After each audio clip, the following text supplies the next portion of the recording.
আমাদের কাছে অনেকেই প্রশ্ন করে যে হুজুর, আমাদের রোজা রাখার জন্য নিয়ত আছে, কোনো কর্মে বা ঘটনাক্রমে আমরা যখন রাতের বেলা ঘুমাই থাকি, সকাল হয়ে যায় অথবা সাহারির সময় শেষ হয়ে যায়, তো সেক্ষেত্রে আমাদের কি রোজা হবে কিনা, এর সমাধান কি?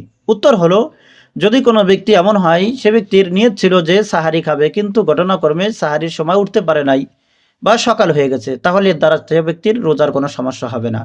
তবে উত্তম হলো ওই ব্যক্তির জন্য নিয়ত করা, কেননা সাহারি খাওয়া হলো সুন্নাত। আল্লাহ নবী হাদিসের মধ্যে বলেন, হে আমার সাহাবারা, তোমরা সাহারি খাও, কেননা সাহারির মধ্যে অনেক বরকত রয়েছে। যদি কোনো ব্যক্তি সাহারি খায়, সে ব্যক্তি একটা বরকতপূর্ণ আমল করলো বা সে ব্যক্তি সওয়াব পাইল। তাছাড়া যদি কোনো ব্যক্তি সাহারি না খায়, তার রোজা হবে না এমনটা নয়। ওই ব্যক্তি যখন ঘুম থেকে উঠবে তখন সে ব্যক্তি রোজার নিয়ত করবে। কোন সময়?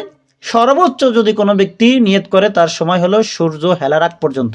এর দ্বারা আমরা বুঝতে পারি যে যদি কোনো ব্যক্তি 12টা বা 11টা 12টা পর্যন্ত যদি নিয়ত করে, সেই ব্যক্তি যদিও না খায় তাহলে তার রোজা আদায় হয়ে যাবে।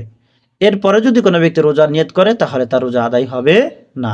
এজন্য আমাদের মধ্যে এই সমস্যাগুলো যাদের হয়, আমরা সকলে চেষ্টা করব সাহারি খাওয়ার জন্য। যদি না খাইতে পারি তাহলে আমরা যখন ঘুম থেকে উঠবো তখন আমরা নিয়ত করে রোজার নিয়ত করব, তাহলে ইনশাল্লাহ আমাদের জন্য রোজা যথেষ্ট হয়ে যাবে এবং সহি হয়ে যাবে।